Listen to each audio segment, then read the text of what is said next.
Ang programang ito ay hatid sa inyo ng Air 21. Sagot ko, padala mo!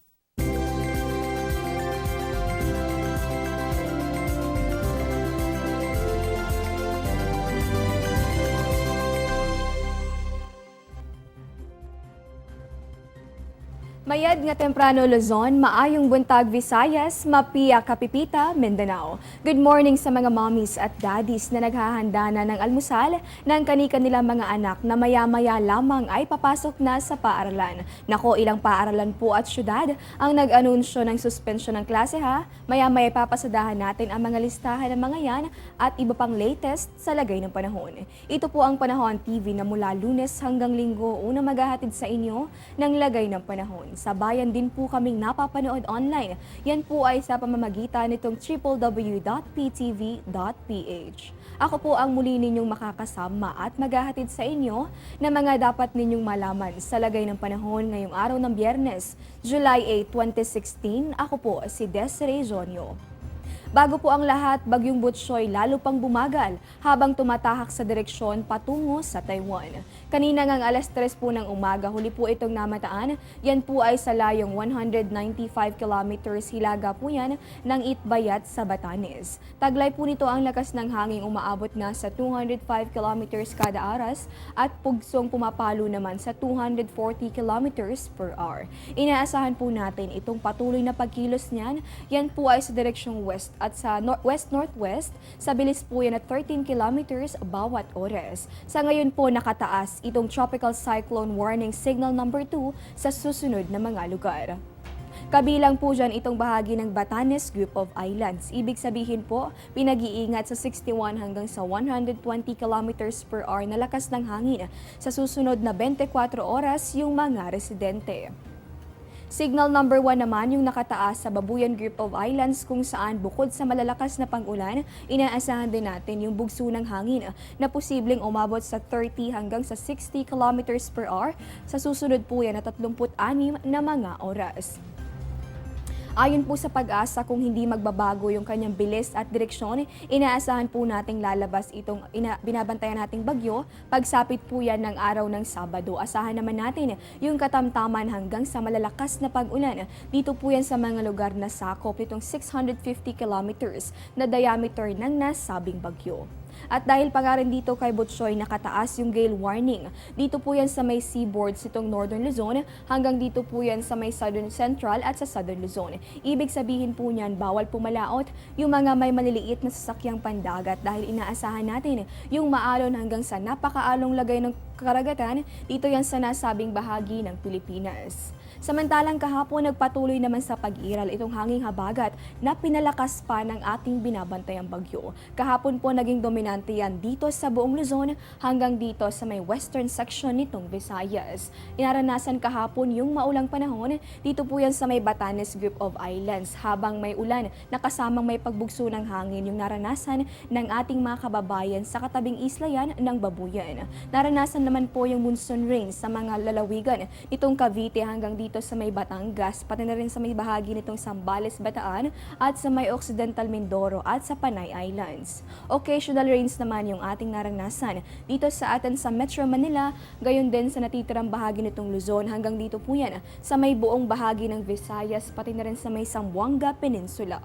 Fair weather condition naman itong umiral dito sa natitirang bahagi ng ating bansa. Ibig sabihin po niyan, bahagya hanggang sa maulap na panahon yung naranasan at posible pa rin yung mga pulo-pulong pag-ulan o pagkidlat at pagkulog. So kahit nga nasa dulong bahagi lamang nitong Luzon itong ating binabantayang bagyo, patuloy po nitong pinapalakas yung hanging habagat na siya naman nagdadala ng mga pag-ulan. Kaya naman po inaasahan po natin yung ilang syudad at paaralan ay nagdeklara na ng suspensyon ng klase. So batay nga sa abiso, kabilang po sa mga ito ang mga sumusunod na lugar.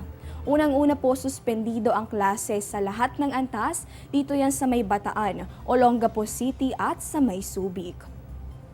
Dahil pa rin sa hanging habagat, inaasahan din natin. Ito nga, suspension nga ng klase, dito po yan sa may preschool hanggang sa high school levels, dito yan sa atin sa Quezon City. At sa mga nasa bahay lamang, magdoble ingat pa rin dahil posible yung mga pag-ulan. Batay nga sa abiso ng Pag-asa, naglabas po ng thunderstorm advisory kanina po yung alas 3 ng madaling araw. Ibig sabihin po niyan, posible yung pagbaha. Dito po yan sa mga flood-prone areas sa may Sambales at sa Bataan, sa ilalim po yan ng rain warning level system.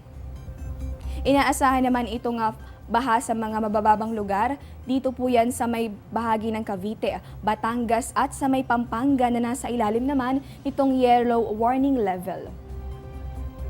May hina hanggang sa katamtamang pag-ulan naman itong iindahin ng Metro Manila, Bulacan at Tarlac sa susunod po yan na 2 hanggang 3 oras.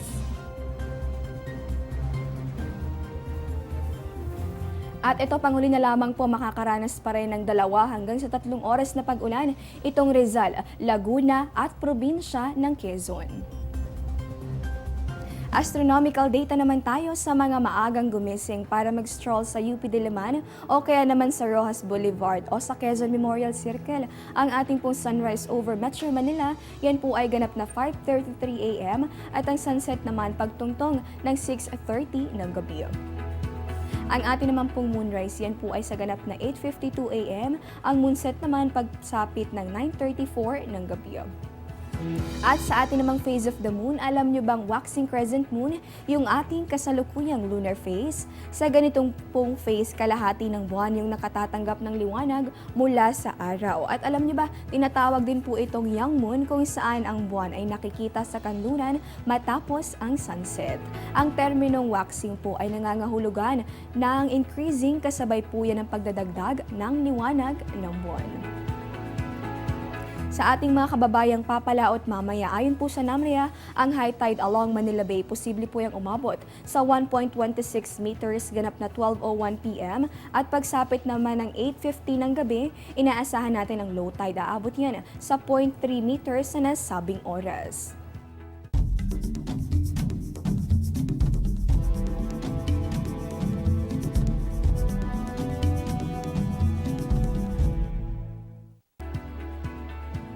Balitang astronomiya naman tayo, nakuhaan ng mga astronomers itong mistulang paglamon ng isang black hole sa isang bituin sa outer space. Ang black hole ay may mataas na gravity na sa sobrang lakas ay nako-convert patungo sa isang electromagnetic radiation na siya namang humihigop sa mga galactic phenomenon na tinatawag natin na relativistic jets na natuklasan lamang 5 taon na yung nakararaan. Nagpapatuloy nga yung mga pag-aaral kaugnay ng mga black holes at ang posible maging epekto nito sa iba pang mga planeta sa kalawakan. At dahil nga marami pang mga kailangan tuklasin sa kabila ng mga teknolohiya nating mga tao, isang panibagong radio telescope itong inilunsad ng China. May lawak po itong 1,650 feet o katumbas ng 30 football fields. Itong tinatawag na FAST telescope na sinasabing pinakamalaking radio telescope sa mundo. Ito'y binuo ng 4,450 panels gamit para makatanggap naman ng signal mula sa outer space. Layon po nitong makasagap ng mga signal para maaral yung mga gravitational wave, pag-aaral sa mga planeta at civilizations o buhay sa labas ng Earth.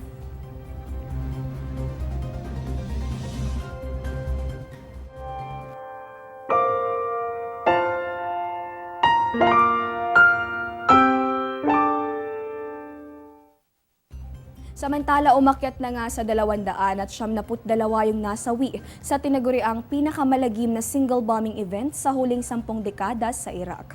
Matatandaang nitong nakalipas na linggo ng pasabugan yung isang shopping street na sinasanasabing bansa sa gitna po yan ng dagsa ng mga tao. Inako ng grupong ISIS ang pagpapasabog habang nagpaabot na rin ng pakikiramay ang iba pang mga bansa sa mundo.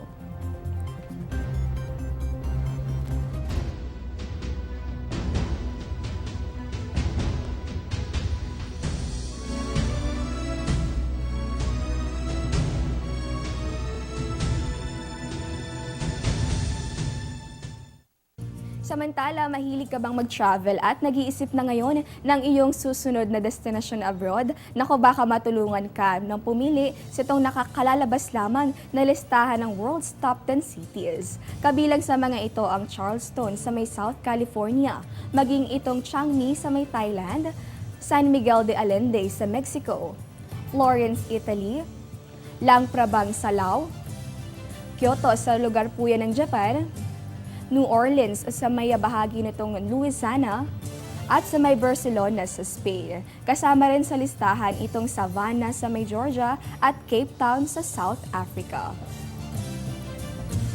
Sa mga may lakad naman ngayong araw bago po lumabas ng bahay, narito muna ang mga tag-ulan essentials.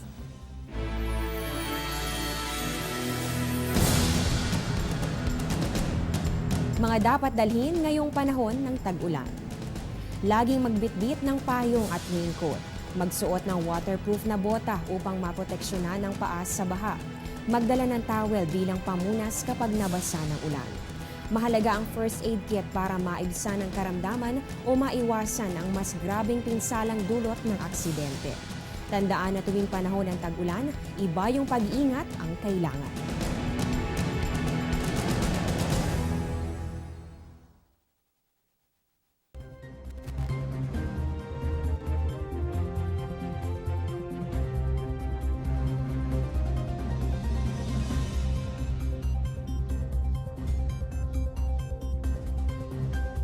Philippine weather information anytime, anywhere through the Panahon TV mobile app, a multifunctional mobile app that brings you weather updates sourced directly from Pag-asa. The app provides a complete 3-day weather forecast at your location. It also allows you to ask or share the weather to the community. It has auto alerts for thunderstorm advisory, rainfall warning, and storm signals over your area. Download for free today, available at Google Play Store and iOS.